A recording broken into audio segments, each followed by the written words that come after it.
मेरे देखने और सुनने वालों को अस्सलाम वालेकुम नाज़रीन। इस वीडियो ब्लॉग के साथ मैं हूं शाहिद काज़मी। जैसा कि आपको इस वक्त नज़र आ रहा होगा कि मतला मुकम्मल तौर पे ना सिर्फ अबर आलूद है बल्कि हल्की हल्की फुहार भी जारी है। इस हल्की फुहार में हम एक पुरलुत्फ सा ब्लॉग और बिल्कुल एक हल्के फुल्के मौजू पर ब्लॉग बनाने की आज कोशिश में है। वफाकी वज़ीर पेट्रोलियम जो मुशर्रफ दौर में थे, आजकल वो वफाकी वज़ीर एविएशन है। सिविल एविएशन अथॉरिटी भी उन्हीं के अंडर आती है। जैसा कि आपको पिछले दिनों एक तनाज़ा नज़र आया पायलट्स के हवाले से कि उनके जाली लाइसेंस और जाली डिग्रियों के हवाले से भी ख़बरें ज़ेर गर्दिश रहीं और वफाकी वज़ीर एविएशन जो हैं गुलाम सरवर खान साहब वो ख़बरों के अंदर रहे। इस वक्त भी वो ख़बरों के अंदर इस वजह से हैं कि उनका एक बयान मीडिया की जीनत बना है जिसमें उन्होंने कहा है कि पिछले 30 से 35 सालों के दरमियान करप्शन करने वाले अफराद वाजिबुल कत्ल हैं। मैं नज़रियाती तौर पे गुलाम सरवर खान साहब के बिल्कुल मुखालिफ हूँ और मेरी सोच उनकी सोच से ना सिर्फ मुकम्मल तौर पे अलग है बल्कि मेरे पार्टी नज़रियात भी, सियासी वाबस्तगी भी मेरी उनसे मुकम्मल तौर पर अलग है। लेकिन मैं हैरानकुन तौर पे अपने दिल के अंदर से ये आवाज़ उठती महसूस करता हूँ कि इस वक्त मैं मुकम्मल तौर पे उनके साथ ना सिर्फ इत्फाक़ करता हूँ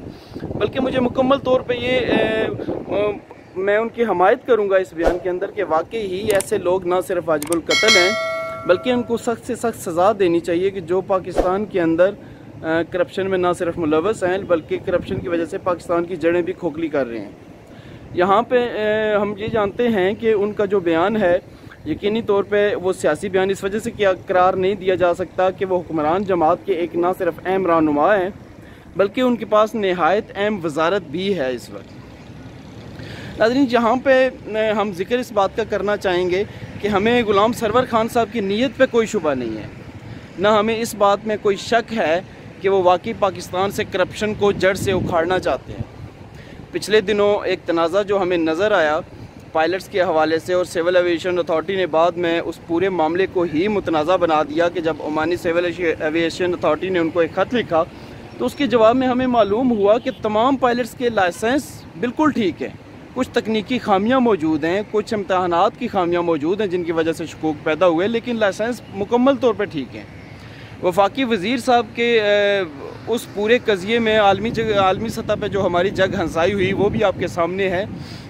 अभी जो उनका बयान है कि वाजिबुल कत्ल हैं ऐसे अफराद जो करप्शन में मुलव्वस हैं या पाकिस्तान की जड़ें करप्शन से खोखली कर रहे हैं, हम उससे ना सिर्फ मुकम्मल तौर पर इत्फाक़ करते हैं बल्कि हमें खुशी है कि एक वफाकी वज़ीर की सतह का आदमी ये बयान दे रहा है और वो मुल्क के साथ इतना संजीदा, इतना मुखलिस है कि वो करप्शन जैसी नासूर के अंदर मुलव्वस लोगों को वाजिबुल कत्ल करार देता है। लेकिन यहाँ पे अर्ज़ छोटी सी ये है कि अगर वाकई ही गुलाम सरवर खान साहब अपने इस बयान में संजीदा हैं और उनकी वाकई कोशिश है कि ऐसे अफराद को सज़ा दी जाए तो उनके अपने इर्द गिर्द ना सिर्फ निगाह दौड़ाना होगी बल्कि उनको अपने गिरेबान के अंदर भी झांकना होगा। पिछले 30 से 40 सालों के दरमियान उनका सफ़र जो है वो एक आज़ाद उम्मीदवार से शुरू होने के बाद कैसे पीपल्स पार्टी की वो छोड़ते हैं, कैसे आज़ाद उम्मीदवार बनते हैं, चांद के इंतखाबी निशान पर कैसे इंतखाबात में हिस्सा लेते हैं, उसके बाद कैसे वो काफ लीग में शामिल होते हैं, काफ लीग में शामिल होने के बाद वो कैसे परवेज़ मुशर्रफ साहब की हुकूमत का हिस्सा बनते हैं, परवेज़ मुशर्रफ साहब की हुकूमत का हिस्सा बनने के बाद वो दोबारा से पीपल्स पार्टी में जाने की कोशिशें करते हैं और नाकामी पे वो पीपल्स पार्टी में जाने के बजाय पाकिस्तान तहरीक इंसाफ का हिस्सा बन जाते हैं। यूँ कि ये कि बहती गंगा में हाथ धो लेते हैं और चलती हवा का रुख देखने के बाद वो पाकिस्तान तहरीक इंसाफ में बतौर सीनियर रहनुमा शामिल हो जाते हैं। उनके एक देरीना और करीबी साथी जहांगीर तरीन, उनके हवाले से भी आप जानते हैं कि कैसे वो काफ लीग का हिस्सा बने, काफ लीग के बाद वो परवेज़ मुशर्रफ की हुकूमत का भी हिस्सा बने और फिर वो पाकिस्तान तहरीक इंसाफ के सीनियर रहनुमा बन गए। अगर गुलाम सरवर खान साहब अपने इस बयान में संजीदा हैं तो यकीनी तौर पे उन्हें ना सिर्फ अपने इस बयान को संजीदा लेना होगा बल्कि अपने गिरेबां और ख़ुद को भी काबिल सज़ा ठहराने के बाद अपने दोस्तों के हवाले से भी उनको एक ऐसी राय कायम करनी पड़ेगी, ऐसा नज़रिया कायम करना पड़ेगा कि ये साबित हो सके कि वाकई उनका बयान एक सियासी बयान नहीं है बल्कि वो वाकई मुल्क के साथ मुखलिस है। और अगर वो वाकई मुल्क के साथ मुखलिस हैं तो सबसे पहले सज़ा देने का आगाज़ खुद से करें।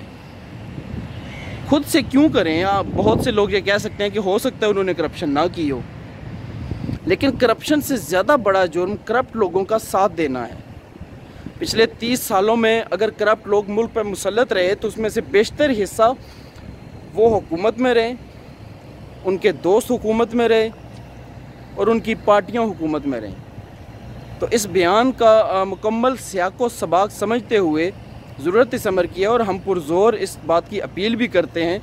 मैं बतौर तालिब इल्म और सहाफ़ी भी इस बात की अपील करता हूँ कि आइए पहल कीजिए और ग़ुलाम सरवर खान साहब सज़ा देने का ये अमल अपनी ज़ात से शुरू करें कि वो अगर करप्ट नहीं भी हैं तो कम से कम वो करप्ट लोगों के साथ माजी में ज़रूर रहे। अगर आपको मेरा ये वीडियो ब्लॉग अच्छा लगे, इसको पसंद कीजिएगा, इस पर राय दीजिएगा और ब्लॉग को शेयर करना हरगिज़ ना भूलिएगा। अल्लाह हाफ़िज़।